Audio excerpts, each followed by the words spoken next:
Good afternoon, everyone. My name is Lucas Veiga Sacramento. I'm an MBA student at INSEAD. It's a great pleasure to welcome you all to this session. As we gather to explore Brazil's role in building a net zero global economy, few examples capture the intersection of innovation, impact, and profitability as clearly as the story of A10 Invest and Sigma Lithium. This panel highlights a true flagship case of how Brazil can position itself at the heart of decarbonized supply chains. It's a story of transforming one of the world's most strategic minerals into a lever for both climate action and inclusive development. Sigma Lithium is now one of the most important global players in green energy transition. To explore this case, we are honored to welcome two outstanding speakers. Marcelo Paiva, co-founder of A10 Invest and co-chairperson of Sigma Lithium, and Professor Henry Grave, chaired professor of entrepreneurship at INSEAD. Please join us.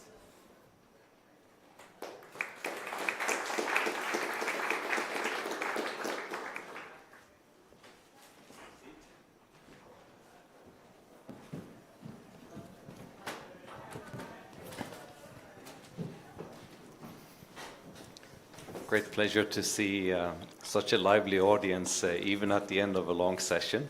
Hope we can have a good conversation. We're moving from biofuels to electrical vehicles, at the heart of which there'll be the lithium battery. And of course, what the environmentalist will say is that it's wonderful for decarbonization to use the vehicle, but then what about getting the lithium? Isn't that problematic? Well, I think we have one of the exceptions here. Sigma Lithium being a zero carbon footprint and just showing a wonderful example to all of the producers. Now, you got founded in 2016, you acquired the property. This was a while ago, and keywords like ESG and sustainability and the like were not really so present at the time. How did you come up with this type of push as part of your venture? Okay, so hello everyone. It's a great pleasure to be here, especially being an INSEAD alumnus. So, addressing your point. So yes, we acquired the asset in January 2016, and that was a time that foreign investors were avoiding the mining sector in Brazil, because 2 months before that, there was the worst environmental disaster that has ever happened in Brazil, when we had a tailing dam collapsed that belonged to BHP, to a joint venture of BHP and Vale.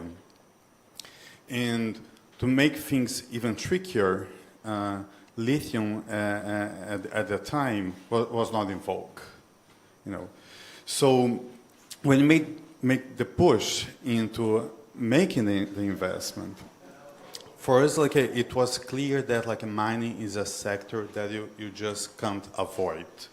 And if you are to pursue energy transition, you have to get involved in mining. Yes, there are lots of concerns on the environmental front on the sector, but given that it's a sector that you can't avoid, our mantra was, let's try to do it in the best possible way, in the most sustainable possible way. And we actually addressed, from day one, both the environmental concerns, but also on the social concerns. Because, in our view, especially when you are working in emerging markets, you have to address both social and environment, concomitantly. And that's how we started, right? So, we didn't know everything at once. It was a long learning process, but we had some big do's and don'ts from start. The first don't was that we wanted to avoid tailing dams at all costs, because we just saw what had happened, And unfortunately, tailing dams, they keep being built around the world. And for everyone's knowledge, so like, what is a tailing dam, right? Basically, when you run a mining operation, those mining operations, they usually use hazardous chemicals, and they reject liquid. So at the end, those liquid rejects, they form a sort of like a lake, which is full of like those hazardous chemicals, and they stay there forever. So that's problem number one, which is like it's a big problem for the environment. Problem number two, which started happening in 2015, is that those tailing dams, they started collapsing, causing tremendous environmental disasters forever. They kill rivers, they kill lives.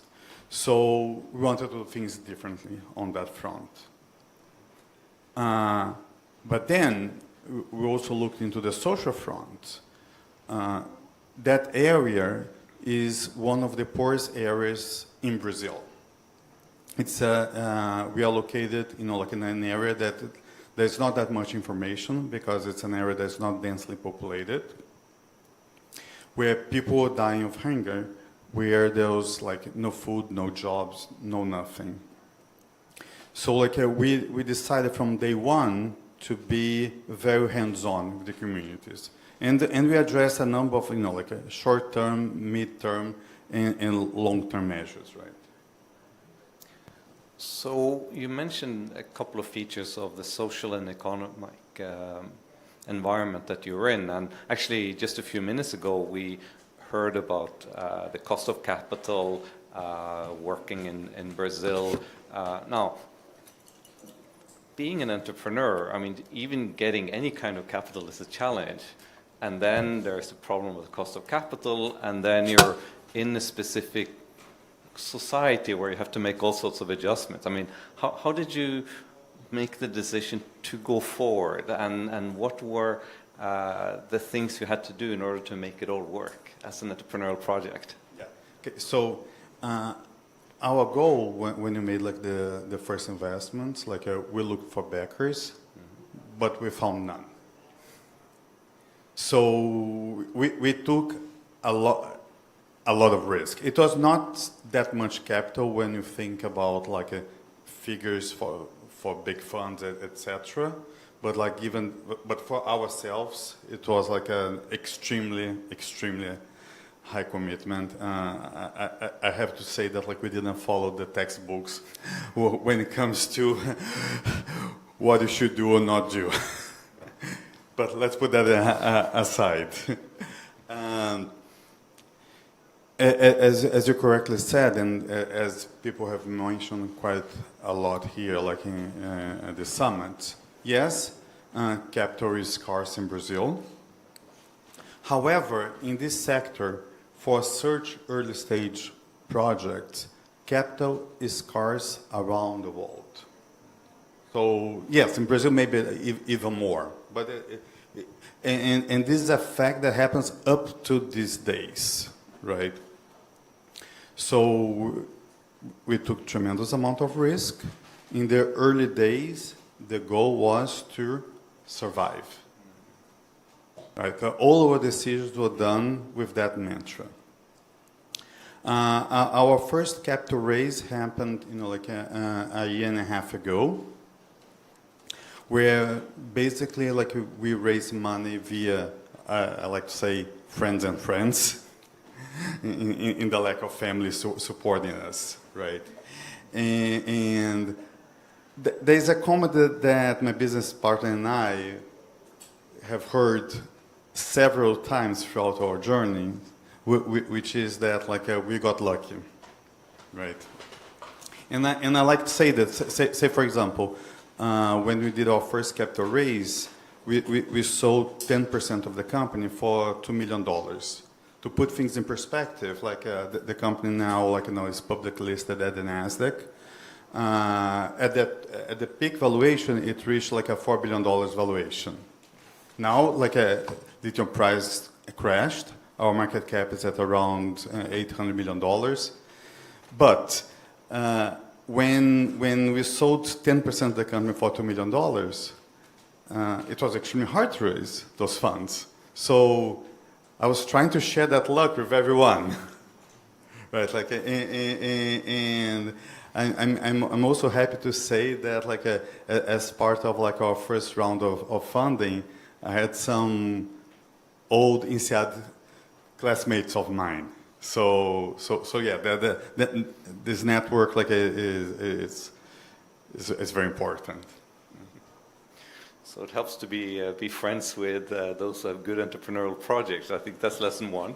But more about lithium. Allow us to understand a little bit about how it's traded. I mean, who are the actors? And there was already talk about, you know, clean minerals or clean products. Steel, aluminum were mentioned just now, possibly getting especially favorable treatment. How does that work for lithium? So, to start with, I'll say that today there are like two main types of producers. You have the traceable ones and the no traceable ones, right? So when I look into the traceable producers, like the largest producers in the world, they are located in Chile and Australia. We in Brazil, we are the newcomers. It's very important to know that lithium is not rare. So the terminology out there is somewhat misleading.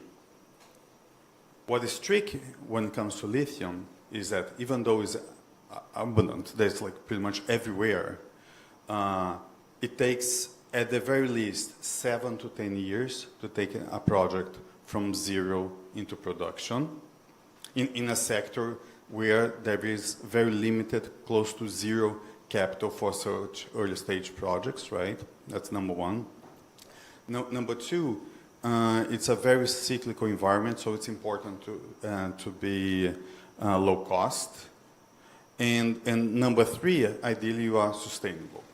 So when I compare what we are doing in Brazil to current production, you know, like in mostly like Australia and Chile, I would say that we are doing a very good job. It helps tremendously to be in Brazil, right? Just for a number of reasons. Firstly, if you look into, you know, like on the environmental front, like our carbon footprint on scope 2, like our energy matrix in Brazil is clean and it's cheap. When you look into like producers, say in Australia, energy is much more expensive and they use diesel. Then when I look into like producers, like say in Chile, you know, like the way they produce lithium, it creates quite a lot of problem when it comes to water, because in Brazil and Australia we do mining.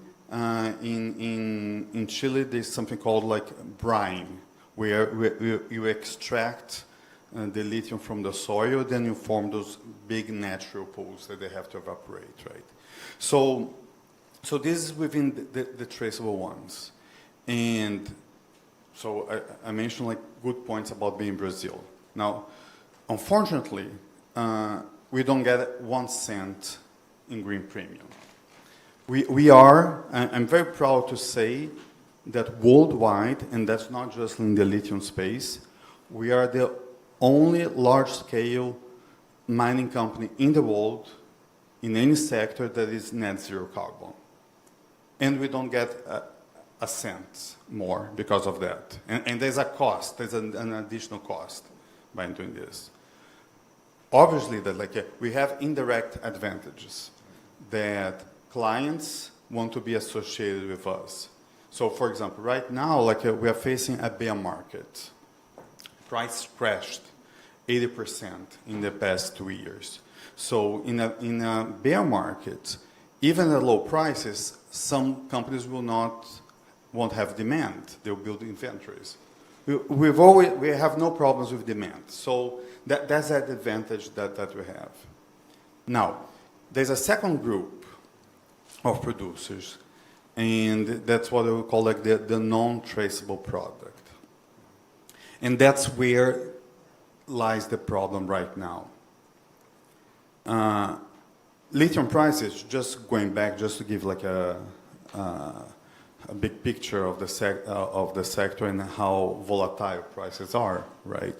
So from 2017 towards 2020, prices fell by around 60%. Then from 2020, then from 2021 until 23, price went up by 20 times. And from 23 up to now, prices fell by around 80%. It's a very volatile market, right?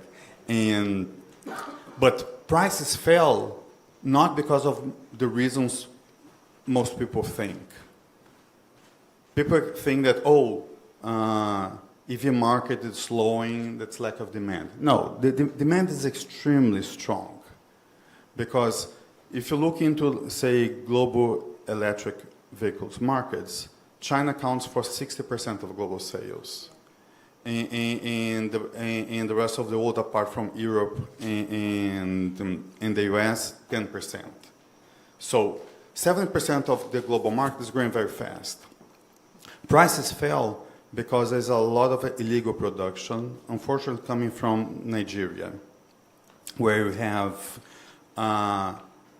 mines with child labor, zero safety standards, right?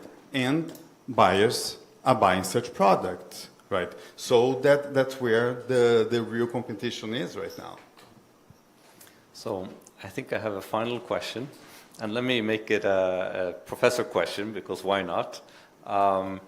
Now, you came out of INSEAD, you have the MBA degree.